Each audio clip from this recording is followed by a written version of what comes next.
Les expositions de photographie animalière suscitent souvent l'engouement du public.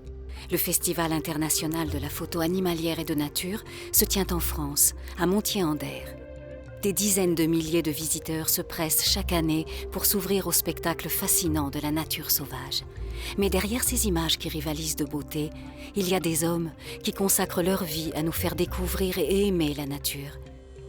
Leurs images racontent une histoire secrète, dont le cliché photographique ne reflète que la partie visible.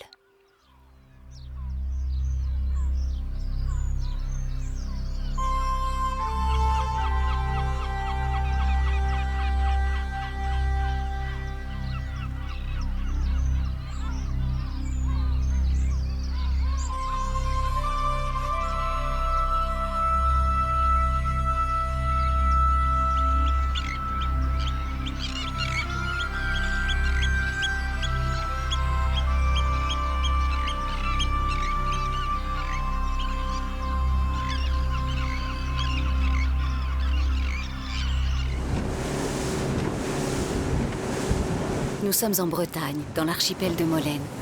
Christophe Courteau accompagne le délégué régional adjoint de l'Office national de la chasse et de la faune sauvage en tournée de surveillance. Il espère pouvoir photographier les phoques gris qui fréquentent ces récifs. Là, la mer est blanche, là, on devrait les voir facilement. S'ils ne sont pas trop éloignés, on devrait les voir. Ouais.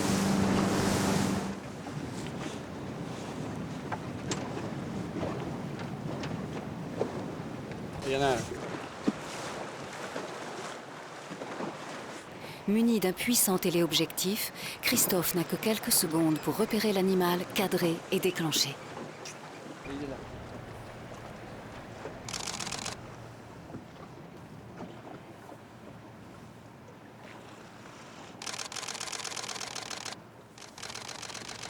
Avec un objectif stabilisé, on arrive à faire des photos des phoques qui sont dans l'eau, qui vont, qui viennent, qui font le bouchon, c'est-à-dire qui dorment en prenant leur respiration et qui vont s'enfoncer dans les algues.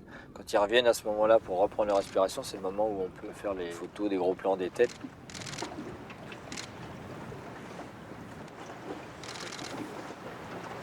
Alors ça c'est un gros mâle. On voit bien le mâle, on le reconnaît, hein, il a une forme avec un nez un peu cassé comme ça. Là en fait il vient nous observer, c'est lui qui vient à nous. Hein. Il vient nous observer, et puis après ben, il va reprendre sa sieste tranquillement en faisant son bouchon et en respirant. Voilà, on le voit bien, il a un peu un air triste là. Ah voilà, super, l'œil est très très net. Ça c'est juste avant de plonger. Passionné par la Bretagne et ses côtes sauvages, Christophe travaille régulièrement sur l'île de Beniguet. C'est une île qui est une réserve de l'Office national de la chasse et de la faune sauvage, entièrement dédiée à la protection de la nature et surtout dédiée à la protection des oiseaux. Ici nichent des milliers de goélands, des dizaines d'utriépis, des dizaines et des dizaines de sternes naines, sternes pierre-garin, de sternes kojèques, des cormorans, plein de limicoles, comme le grand gravelot. C'est un endroit assez magique parce que c'est une île qui est assez sauvage. La partie terrestre de l'île, là où nichent la plupart des oiseaux, est interdite au public. Donc moi je suis le photographe privilégié. Je viens ici depuis 10 ans faire des photos. Je suis venu la première fois invité par l'Office national de la chasse et de la faune sauvage. Et puis la confiance s'est installée entre la direction de la réserve, les gardes, et puis moi. Et ils ont vu mon travail. Et puis de fil en aiguille, j'ai pu revenir sur l'île et puis approfondir mon travail. Et c'est cette confiance-là qui m'a permis de pouvoir ramener des images qui sortent de l'ordinaire et des images qu'on ne pourrait pas faire ailleurs. C'est pas mal du tout. C'est assez étrange. Et puis les sternes, par exemple, ici à Beniguet, c'est fantastique de pouvoir observer depuis son affût la vie quotidienne de ces oiseaux qui sont magnifiques, qui sont fins, tout en finesse, tout en élégance. C'est la grâce même, une sterne qui fait le survol au-dessus de l'eau, qui plonge ensuite, ou qui va juste planer dans le vent avant d'atterrir sur son nid tranquillement. C'est magnifique. De savoir qu'on est à quelques mètres et de pouvoir entendre juste le crissement de son bec quand elle lisse ses plumes, alors qu'on est là à 5 mètres, 3 mètres, C'est extraordinaire parce que personne d'autre ne peut partager ce moment, on est privilégié. Ce sont des micro-instants, ça dure quelques secondes et c'est fabuleux. Et là, j'arrive à rentrer dans l'intimité des oiseaux. Maintenant, depuis 10 ans, j'arrive à sortir des images qui sont assez sympas alors qu'on est tout juste en face du port du Conquet.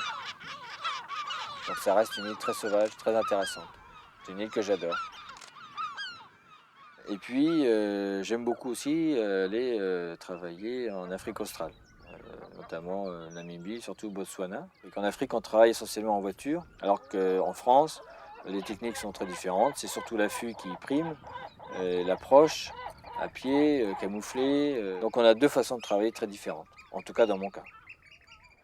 Au Kenya, on approche avec sa voiture, on se positionne et on attend et on fait de très bonnes photos. Moi, je trouve ça magnifique, les animaux habituels. Moi, je rêverais d'avoir autour de chez moi les renards, les blaireaux, les oiseaux, que je puisse les approcher, les photographier et que les cerfs et les biches lui partent. Je vois pas que leur cul, quand ils foutent le camp en courant, terrorisés par moi. J'adorerais que les animaux soient comme au Kenya. Les animaux en France sont beaucoup plus, pour la plupart, beaucoup plus farouches que dans d'autres pays. Si on prend l'Afrique ou d'autres, ou l'Antarctique, ou d'autres régions où même l'homme n'a jamais été vu, où les animaux sont vraiment tout proches et sont peu craintifs. Donc, mais en même temps, c'est ce qui est vraiment important et c'est ce qui me plaît. Cette difficulté, cette approche, c'est qu'il y a toute une période donc d'observation, d'affût. C'est ça qui est vraiment, moi, qui me plaît, qui est important. C'est cette difficulté, si tout de suite on arrive et que l'animal est là, c'est pas pareil. Ici, faire des photos de castors ou de hérons ou d'autres, des espèces qui sont hyper farouches ou même des espèces chassées, hein, ça permet d'avoir une approche différente, avec un temps d'observation, avec des techniques, des ruses. Il va falloir un petit peu gamberger pour voir quelle astuce on va pouvoir étudier pour essayer de pouvoir le photographier. Donc c'est assez formateur et c'est plutôt plaisant en tous les cas. Lorsqu'il n'est pas en voyage en Éthiopie, au Canada ou au Kamchatka, Vincent Munier revient toujours avec plaisir dans sa région natale, explorer les rives de la Moselle sauvage. Au cours de ses promenades naturalistes, il a appris à décrypter les moindres indices de présence animale. Ainsi, des branches rongées témoignent de la présence de castors.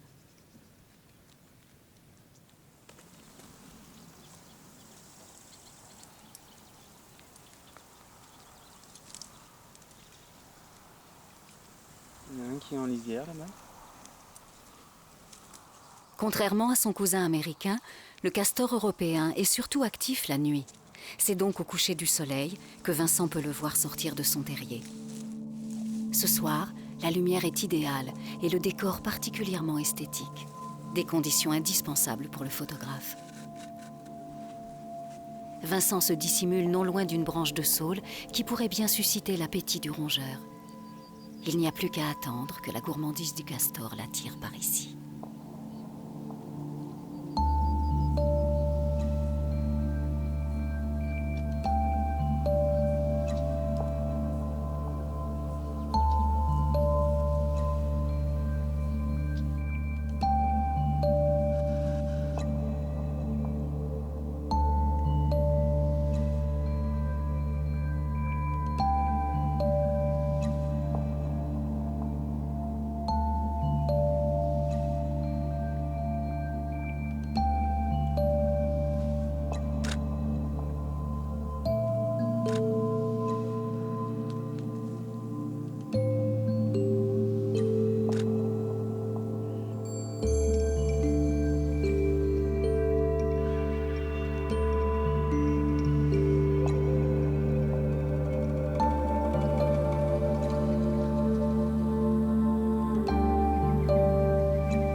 Si Vincent Munier est le photographe le plus estimé de sa génération, c'est sans doute grâce à la dimension artistique de ses images.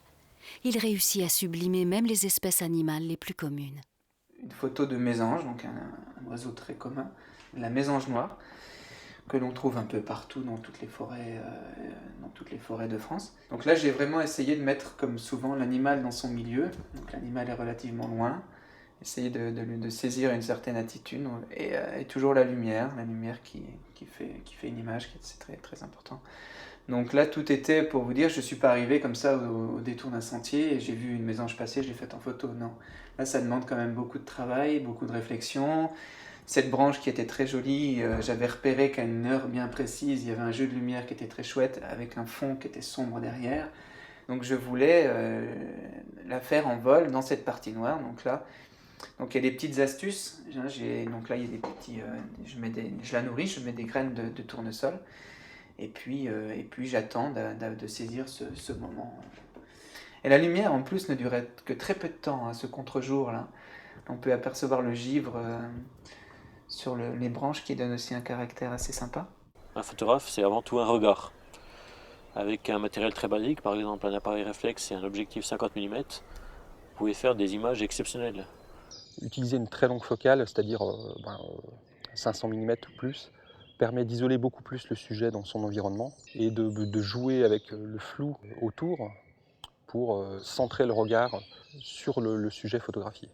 Donc moi, pour ma part, j'ai choisi une focale encore plus pointue qui est de 600 mm parce que pour les mammifères, c'est une focale qui permet une distance confortable de travail puisqu'on n'est pas obligé de s'approcher autant de l'animal.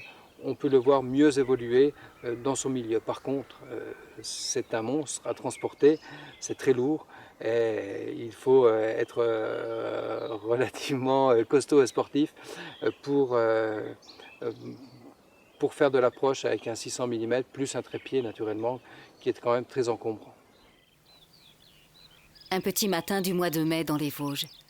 C'est le moment que Fabrice Cahez préfère pour tenter de repérer et d'approcher le chevreuil. Attentif au moindre indice qui trahirait la présence du timide animal, le photographe se laisse guider par son instinct.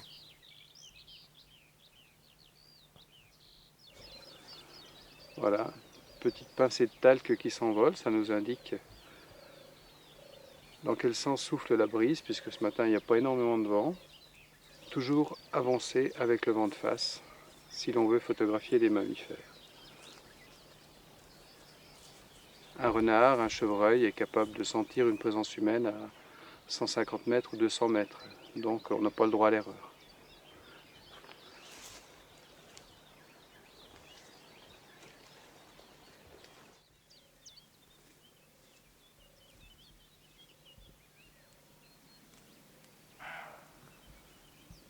Perdu dans la brume, un chevreuil aboie. Fabrice doit parvenir à le localiser avant que lui-même ne soit repéré.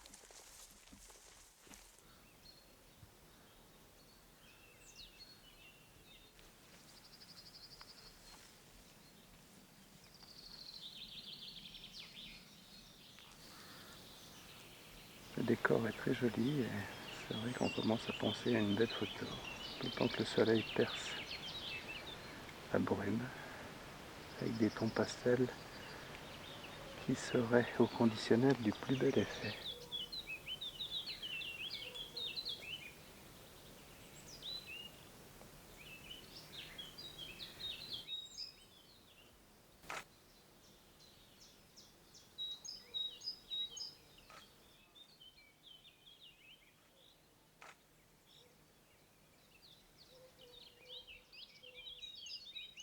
Je sais quand je vois un chevreuil, quand je vois un chat forestier, en fonction de tel ou tel comportement, je sais si je peux l'approcher ou si je dois rester tranquille. Les oreilles qui sont largement écartées et très tendues, ça veut dire qu'il a entendu un bruit bizarre, qu'il essaye comme de véritables radars d'actionner ses pavillons auditifs pour détecter l'origine de ce bruit.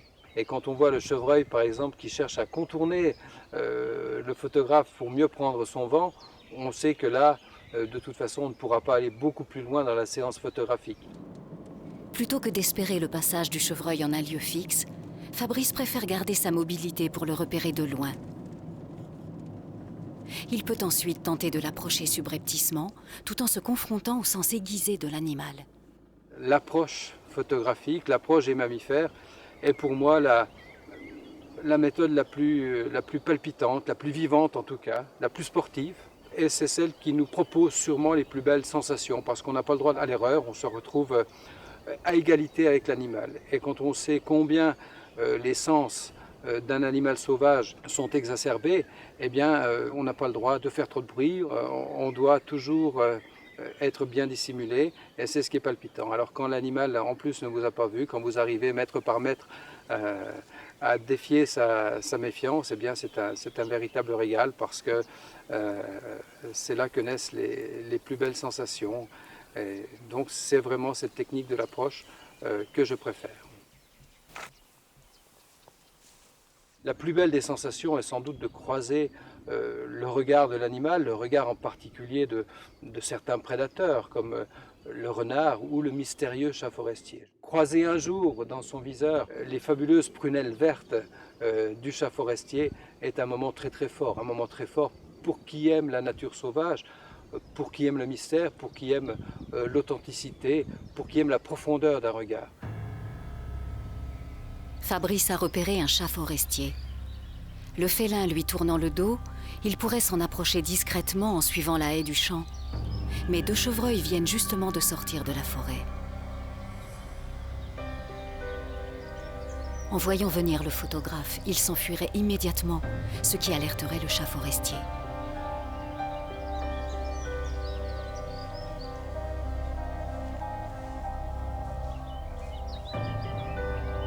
Fabrice n'a pas d'autre choix que de prendre son mal en patience.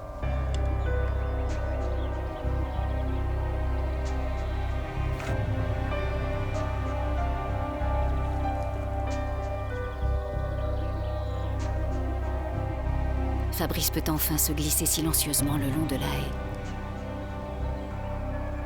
Le chat forestier ayant l'attention portée ailleurs, c'est le moment de s'avancer, en restant dans une zone ombragée.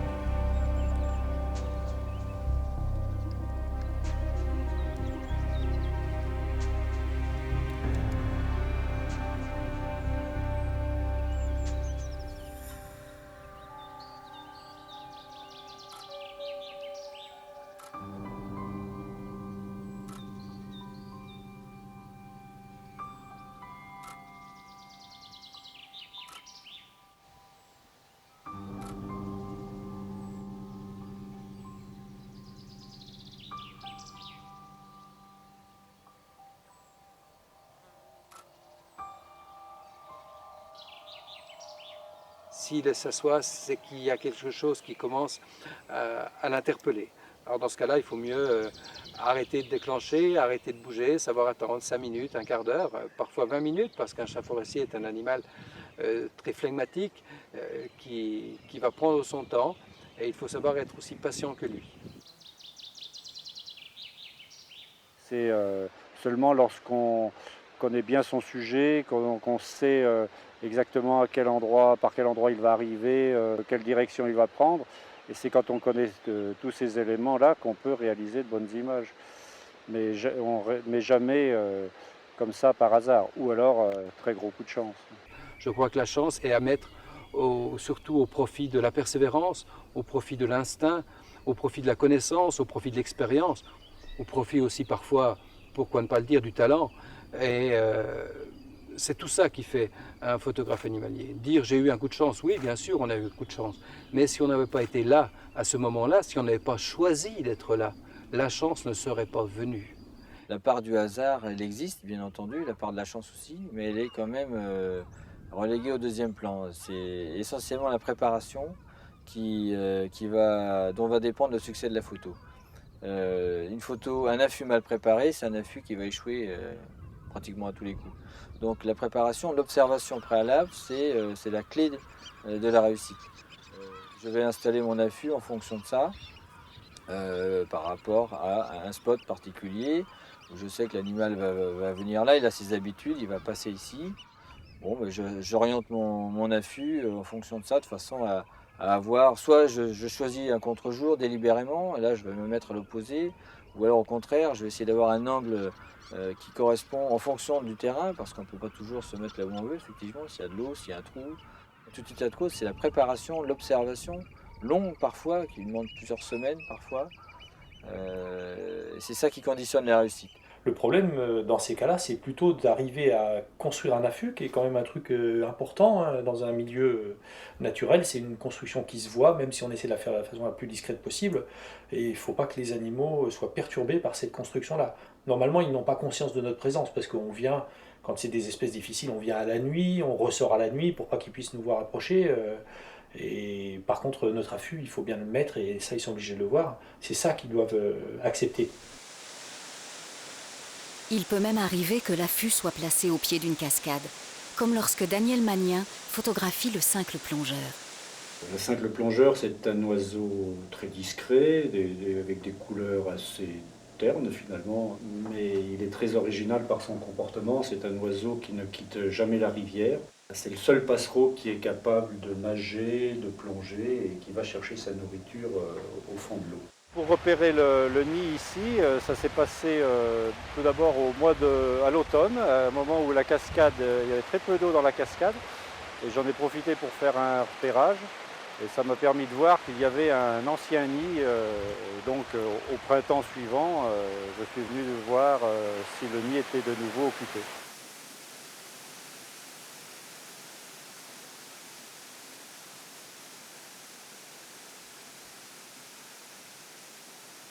L'oiseau étant relativement petit, Daniel doit placer son affût à moins de 15 mètres du nid.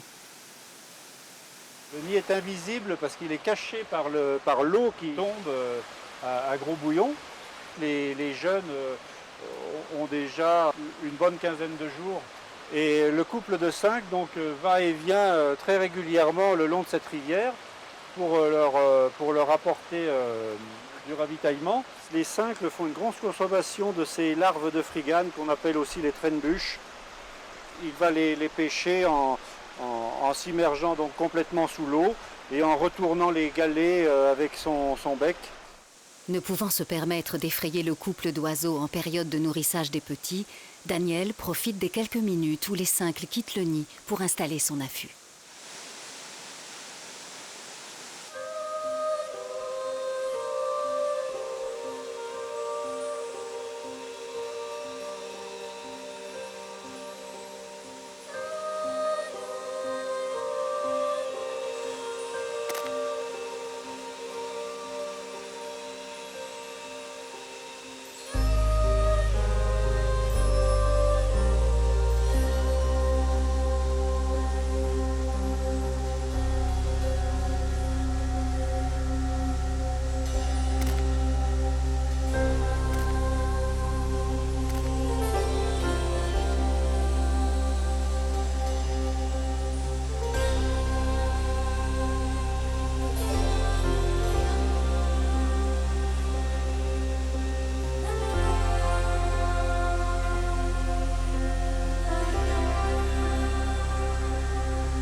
Une autre particularité du cincle, c'est de commencer la saison de reproduction très tôt. Donc la formation du couple s'accompagne bien sûr des parades nuptiales. Il n'y a que la femelle qui s'occupe du garnissage intérieur du nid.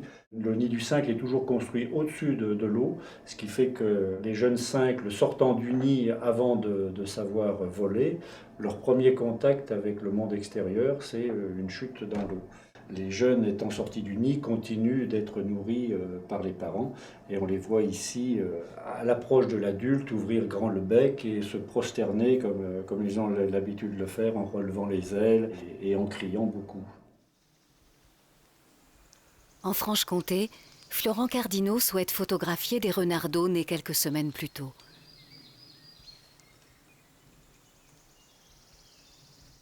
En venant à l'aube, il doit s'assurer que la famille de renards dort encore avant de s'approcher à quelques mètres du terrier. Il y a aussi un autre facteur important, c'est la lumière. C'est-à-dire que la lumière sur cette clairière, elle donne que le matin. C'est pour ça que là, pour cet affût au renardeau, j'ai tablé sur la matinée.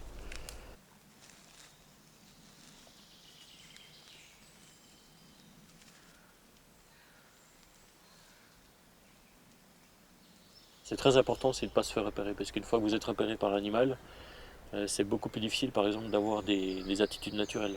Il devient plus méfiant, il se montre beaucoup moins, donc c'est beaucoup plus difficile de photographier dans de bonnes conditions.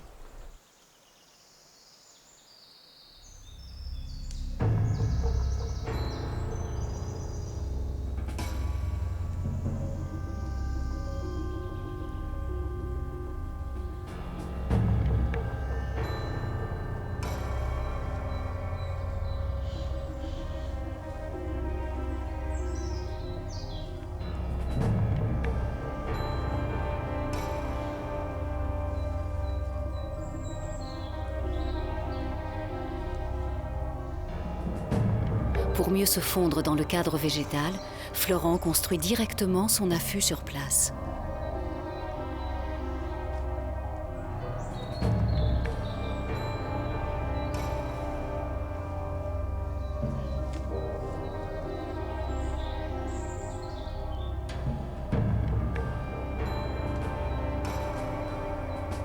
Une fois installé, le photographe sait qu'il peut avoir à attendre des heures sans que la famille de renards ne se montre.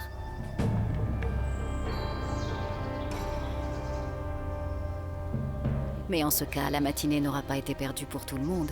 Araignées, fourmis, moustiques et limaces se seront fait un malin plaisir à venir chatouiller le photographe immobile.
Malheureusement, au lieu de rester près de leur terrier dans la clairière, les renardeaux préfèrent jouer en sous-bois, là où la lumière fait défaut. Florent consomme sa pellicule avec parcimonie plutôt que de la gaspiller pour des images qui risquent d'être trop sombres ou floues. J'utilise du 400 ASA donc en sous-bois. Ce matin j'étais un peu juste, pour ça il me faudrait un peu plus de lumière quand même.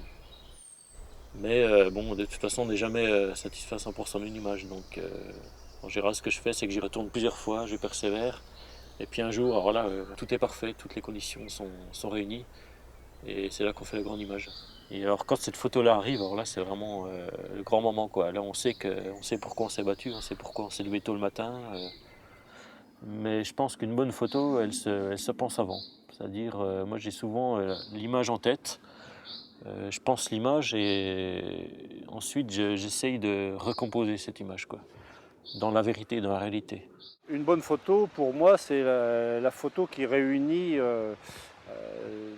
plusieurs éléments, c'est-à-dire à la fois une attitude ou un comportement intéressant de l'animal, le milieu dans lequel il vit, c'est-à-dire qu'on doit comprendre pourquoi cet animal est à cet endroit, mais ça doit être en plus un décor esthétique Et le tout doit être sous une lumière intéressante. Une belle photo animalière, ça va être un animal qui va avoir une belle attitude, non pas une attitude figée, un petit peu qui serait posté comme ça sans intérêt.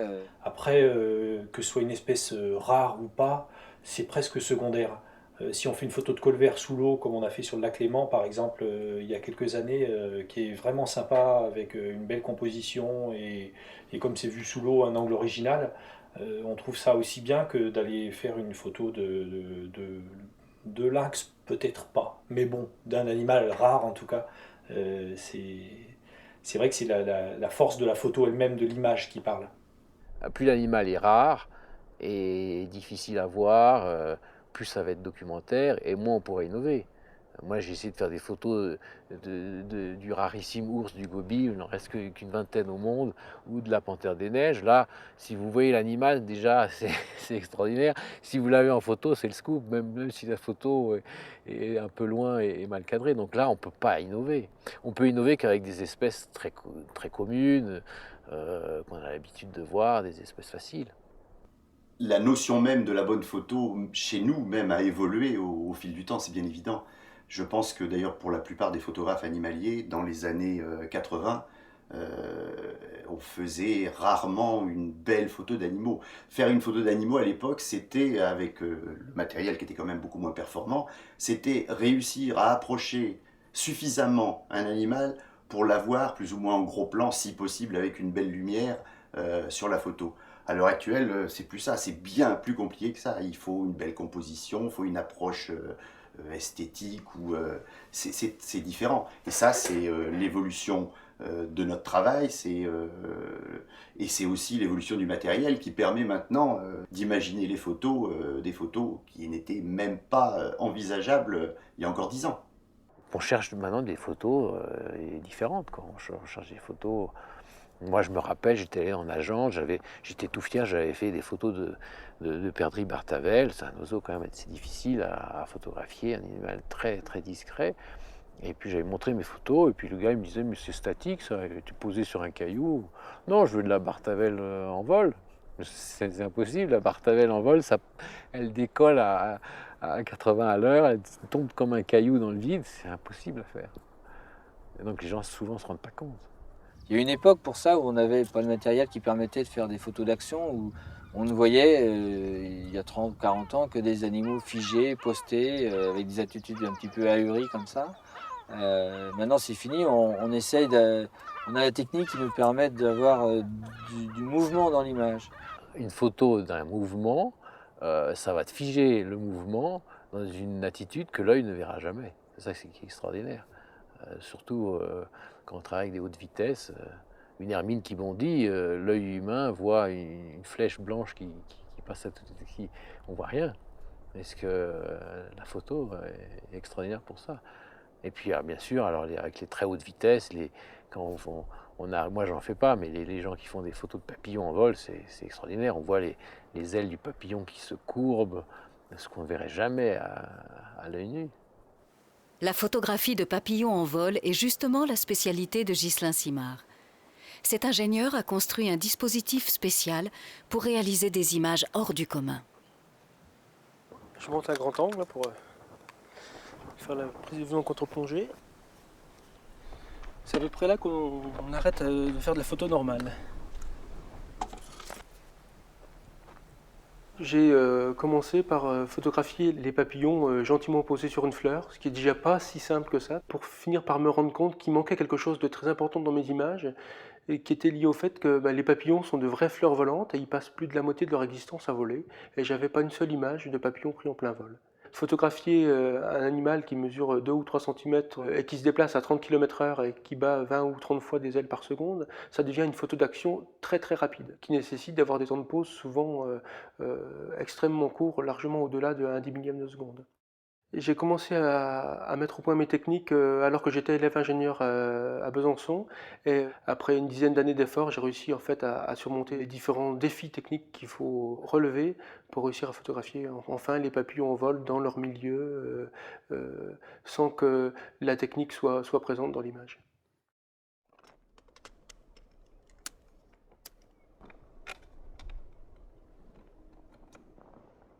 Comme les papillons volent très vite et qu'il est absolument impossible de déclencher l'appareil photo à la main au bon instant, au moment où le papillon est au bon endroit dans le viseur, on a installé l'appareil photo à l'intérieur d'un caisson qui dispose d'un pan optique sur lequel on a un système de rayons laser de déclenchement. On va introduire le papillon par le côté du système ici à l'intérieur. Le papillon va sortir par la seule ouverture disponible qui se situe ici et qui est devant l'appareil photo. En croisant le rayon laser, ce boîtier électronique ici va détecter le passage du papillon et va déclencher l'appareil photo qui est à l'intérieur du caisson. Pour exposer correctement l'image avec un temps de pause extrêmement court, puisqu'on travaille à 1/8 de seconde, on utilise la lumière naturelle qui est autour de nous, mais également des flashs électroniques pour compléter la lumière naturelle. Donc au moment où le papillon va passer, je vais le simuler avec ma main ici, l'appareil photo se déclenche. Voilà. Il reste encore à enrôler les papillons, déclarés volontaires d'office, en prenant bien soin de ne pas abîmer leurs ailes.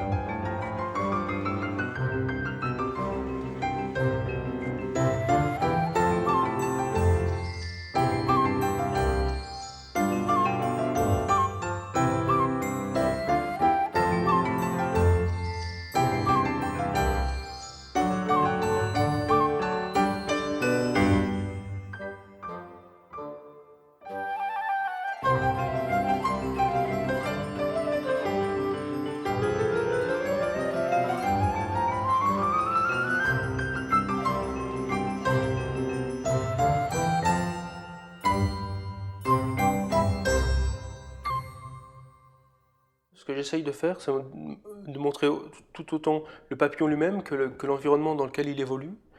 C'est pour ça que pour certaines images comme celle-ci, qui est la première pour laquelle j'utilise cette technique-là, je travaille des fois au grand angle pour bien montrer ici les fleurs d'aubépine dans lesquelles ce grand flambé évolue. Ce coucher de soleil a été réalisé en automne, au moment où le soleil descend très, très progressivement sur l'horizon, qui m'a permis d'avoir plus de temps pour travailler. Et pour avoir une image bien équilibrée, j'ai dû éclairer le papillon en contre-jour avec un flash électronique coloré pour reproduire la couleur du soleil. Cette photographie a été prise juste après un orage, le papillon à l'arrière des ailes extrêmement abîmé par les intempéries. C'est aussi un moment, l'automne, où ce papillon est en fin de vie. C'est pour ça qu'on ne trouve quasiment plus courant octobre que des papillons qui ont les ailes, comme on voit ici, très abîmées. Voici, je dirais, mon image préférée, puisque ça fait à peu près 10 ans que j'essaye de la réaliser. Ce papillon qui est un Apollon est un très grand papillon. Et un des intérêts sur cette image est qu'on voit très bien la flexion des ailes du papillon sous l'effet de l'air, puisque le papillon est ici en train de remonter ses ailes et on voit qu'elles fléchissent sous l'effet de l'air. Une image en gros plan d'un des grands papillons porte-queue vivant en Europe qui s'appelle un flambé. Cette image est un petit peu délicate techniquement réalisée puisque ce papillon vole quand même relativement vite et a un battement d'aile très rapide. Pour figer le mouvement ici, j'ai dû éclairer entièrement la scène au flash électronique et c'est la durée des éclairs des flashs en fait qui fige le mouvement.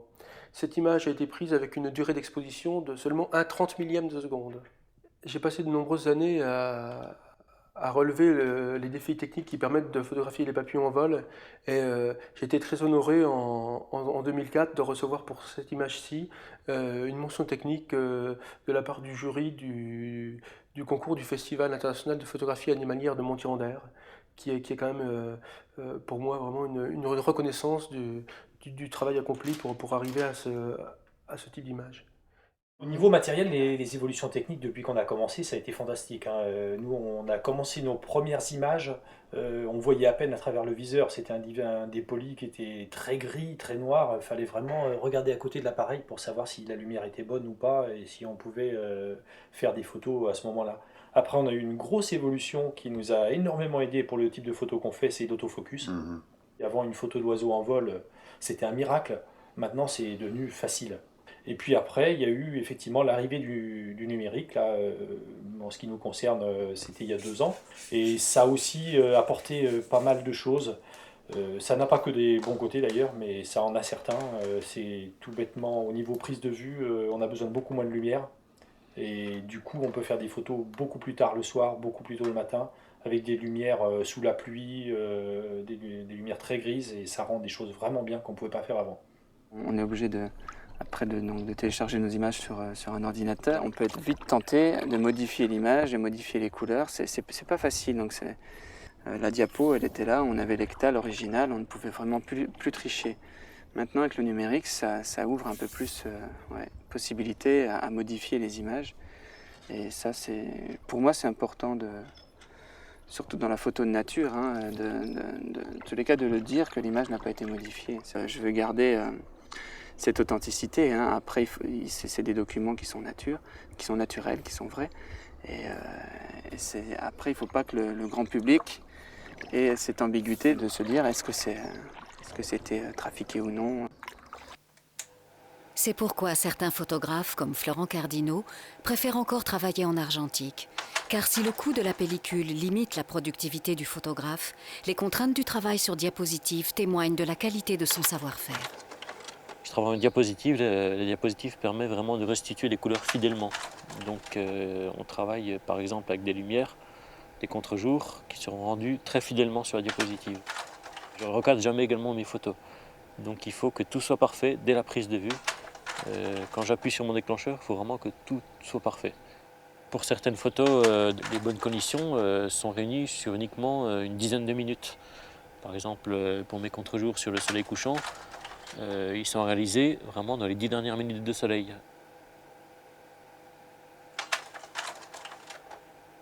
Les insectes constituent pour Florent des sujets de prédilection, notamment les papillons et les libellules, dont les ailes déployées offrent par transparence des couleurs resplendissantes. J'ai commencé à parcourir les prairies, à parcourir les forêts, à la rencontre des papillons du printemps, par exemple l'aurore, les citrons, ensuite au mois de mai les azurés, tous ces papillons-là que je connaissais, que je savais où trouver. Donc petit à petit, au début, je faisais des photos documentaires, c'est-à-dire banal, avec un décadrage banal, et puis petit à petit, j'ai pensé qu'il fallait aller plus loin, c'est-à-dire tenter des cadrages originaux, trouver des lumières diffuses, des contre-jours, tout ça pour finalement aller au-delà de la photo documentaire et passer dans le domaine de photo vraiment artistique. Ouais, c'est pas mal ça. Ce soir, je vais essayer de photographier des ascalaphes, qui sont des sortes de papillons libellules aux ailes transparentes. On devrait pouvoir en voir par ici.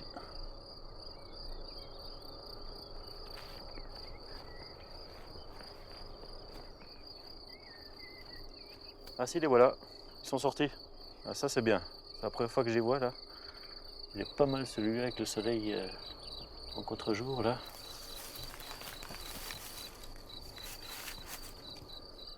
Je sais pas si je le cadre à droite ou à gauche. J'arrive pas à me décider. Peut-être en vertical, ça peut être intéressant. Voilà, c'est mieux. Je vais remonter à peine. La lumière qui passe en transparence comme ça à travers les ailes, c'est assez photogénique.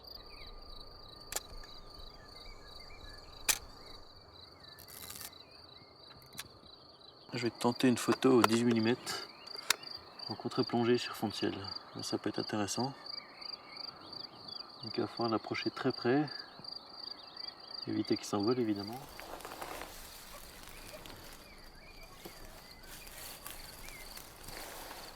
Et centimètre par centimètre. Pas évident, faut pas que je bouge les herbes. Et je vois très bien, ils ont une très bonne vision latérale.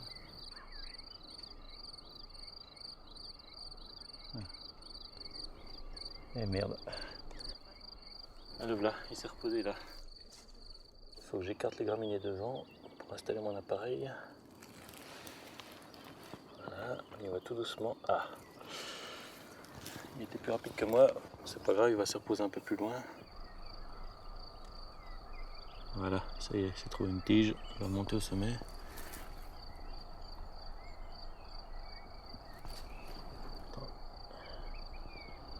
Voilà.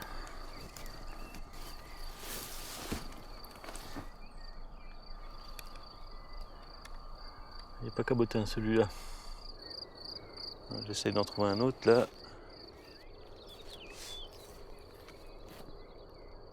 Il y en a un là-bas, je vois là.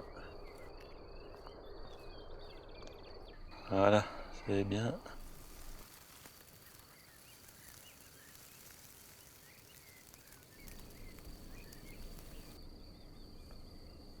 Je suis vraiment au pifomètre hein, pour la mise au point. Là.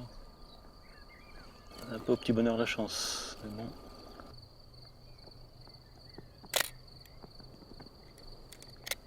Voilà, tant qu'il ne s'envole pas, je vais faire des photos. Je vais varier les cadrages de manière à avoir le plus de photos différentes. Encore une. Je vais essayer de m'approcher à peine plus. On va essayer d'en trouver un autre avant que le soleil se couche.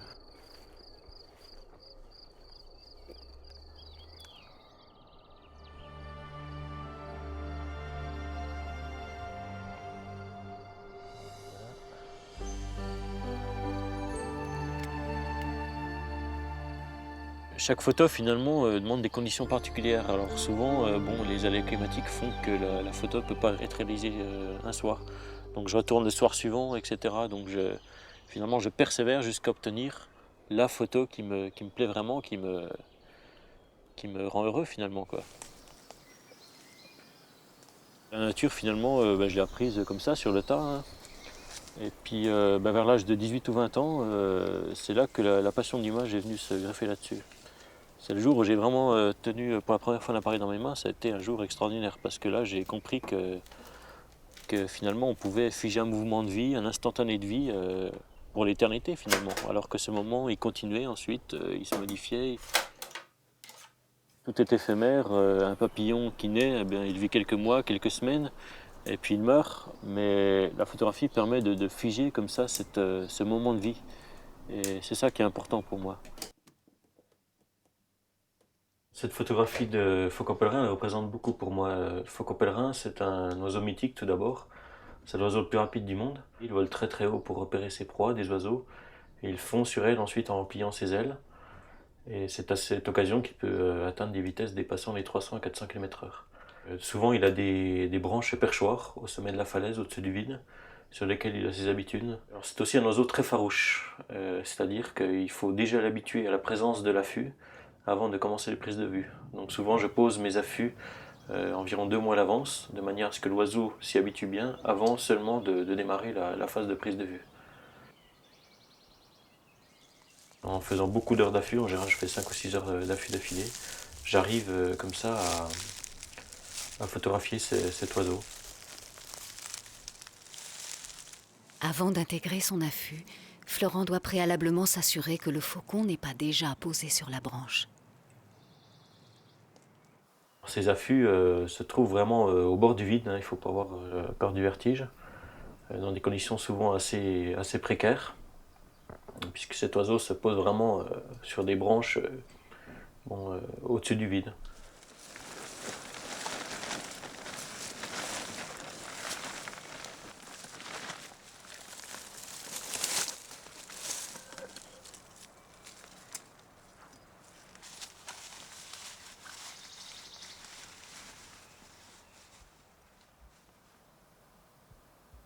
Silencieux comme une ombre, le rapace fait son apparition, magnifiquement éclairé par le soleil couchant.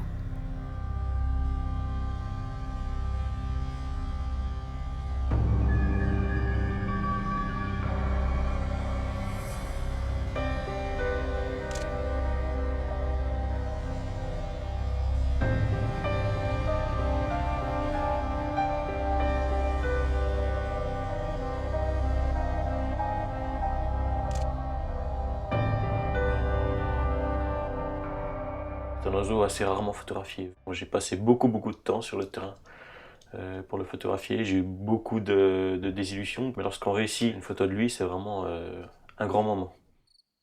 Un de ces moments précieux qui rend si captivante la pratique de la photographie animalière.